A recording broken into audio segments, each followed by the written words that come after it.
What it is, what it do, cyber world. It is your girl, the one and only Ash Said It, ashsaidit.com, ashsaidit.com, baby babies. And welcome back to the Ash Said It Daily Podcast Show. 250,000 downloads worldwide and continues to grow, so we appreciate all of that support. Today is like no other day on the face of the planet.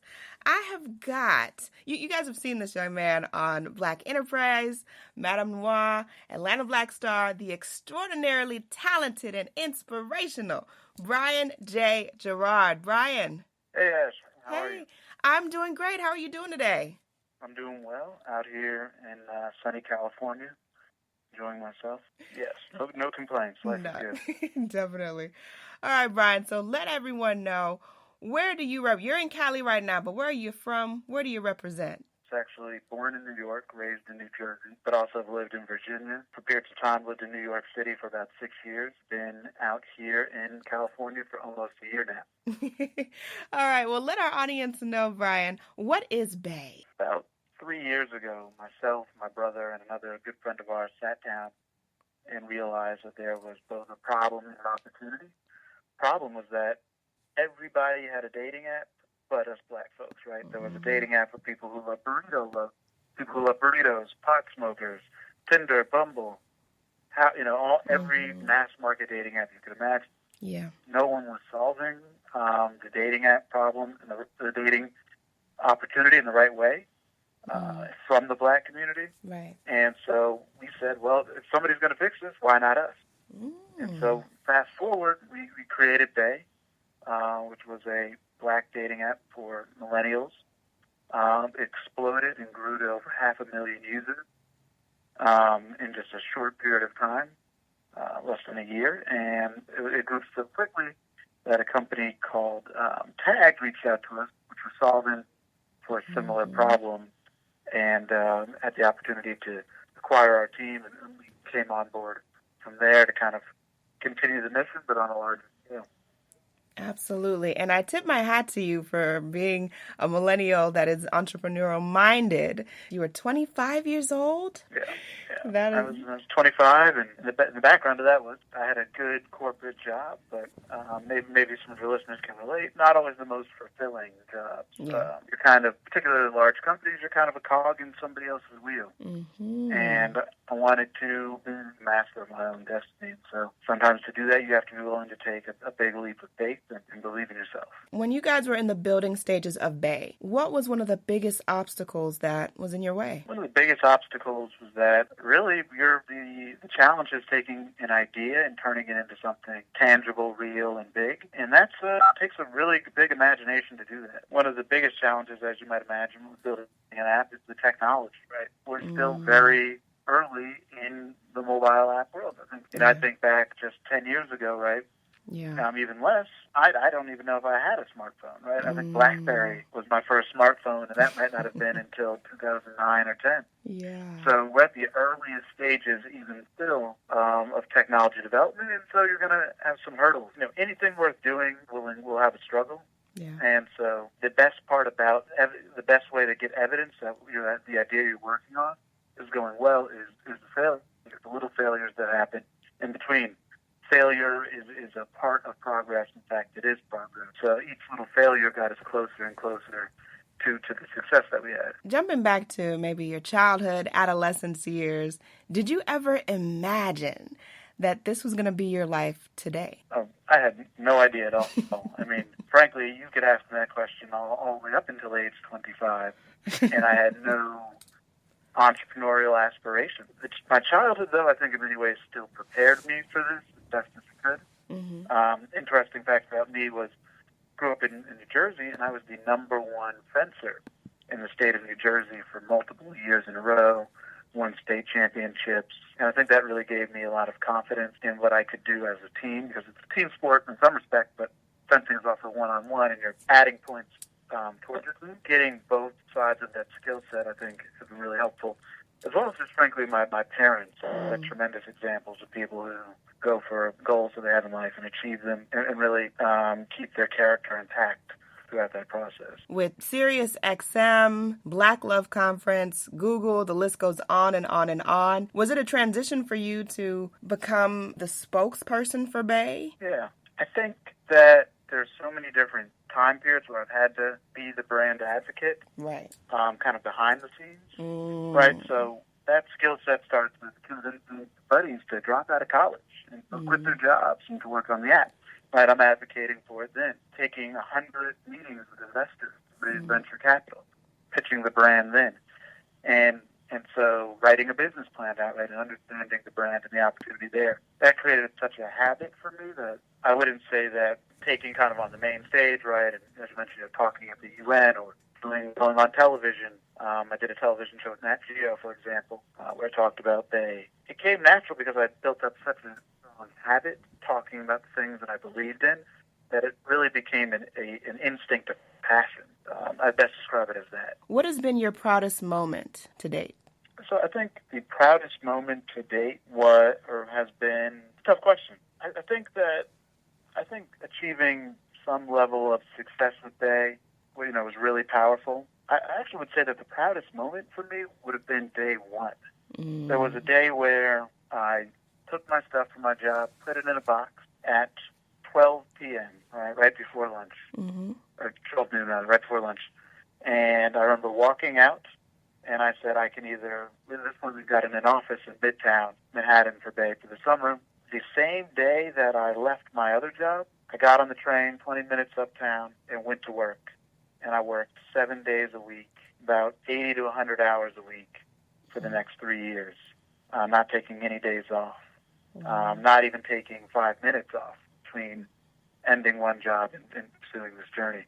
And so that leap, day one, was probably my proudest moment because it started. I believed in myself enough to do it. Regardless of what you want to do, the first step, I would say, or one of the first steps you need to take is to believe in yourself. Believe that you are capable. Believe in your talents, your gifts. That talent, that gift could have been given to somebody else. Could have been given to anybody else. Yeah. So the fact that you were blessed with it, that's huge. So take that and definitely celebrate it. So Brian, what is next for you? So a lot of stuff I'm working on, but on the biggest thing, the most exciting thing is kind of what we've been working on life after BAE. So currently I head up product marketing at a large company out in San Francisco, offices as well near New York. And in the next couple months, this summer, we'll be launching a new app, which will be the largest live streaming app for the Black and urban audience. What makes us different, right? You may have heard of Instagram Live or Facebook Live. Cool, right? We have that feature now, too. That's not what makes us different. That's kind of what makes us on par. What makes us different is that we've noticed that influencers and creatives, particularly Black folks, right, who create a tremendous amount of content on platforms like Instagram and Twitter, get none of the upside, right? They're doing all the work and don't see any of the ends. Right. That's not the way that I like to do business. And so we'll be launching a feature that will allow you to monetize your social media and even become, use it as a full-time job. So, for example, let's say you were live streaming the podcast we're doing now today, and people were watching, and they would be able to send you virtual gifts and goods when they hear a great moment, and you say things that make them laugh, and they're just loving your content. Yeah. That would total up in a bank account for you, and you'd be actually able to click a button and cash that out at the end of it. Now, you're not able to do that on Instagram or Facebook, and we want to really revolutionize and really respect the Black creatives that are the masterminds behind this content that drives social media. Absolutely. I'm team on that. I'm on board with that. Any way that we can, help one another and definitely monetize every angle of what we're doing, that works. I'm on it. Yes, yeah. All right, Brian. So assuming, this is a wild card question, assuming that one of these days you take a day off, you take a break, what do you like to do to unwind? I live on Lake Merritt, which is kind of a community in Oakland, California. So in the last 2 months-ish, I've actually been, for like 10 or 15 bucks, I can actually get a little sailboat or a rowboat and go out on the water in the lake. I'll bring some beers with me, a couple friends, and kind of lay back on the lake. And never done anything like that before, being in New York and then New Jersey. So really taking advantage of California's outdoor activities. Yeah. Which is new for me because we're not necessarily known for doing outdoor activities. Leave that to people in scary movies. That's been cool. One of the other things I'm working on, though, which is fun, it's also business related, is I think that there's so many underserved populations across the country, regardless of race in a lot of ways. And so I'm working on building out affordable housing for folks in Oakland because there's such a gap, particularly in the Bay Area, of wealth and poverty here. You have people who are literally will spend every night sleeping on the street with newspapers, and other people who are walking past them to go to their tech job that they have $10 million of equity in.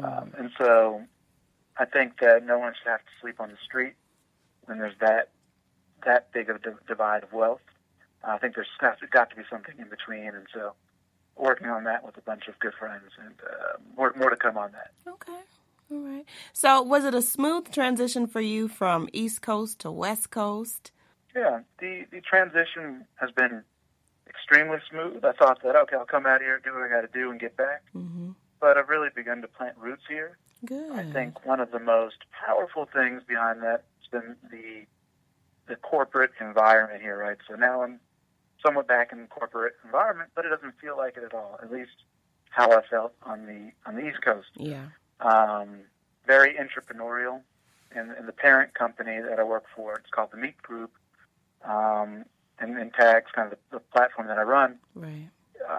We have free reign to be creative, to be inventive, and to do projects exactly like the one I talked about, and do it with the backing and support of a larger company. So it's been really refreshing and given me an opportunity to really grow exponentially because of just the great support it has.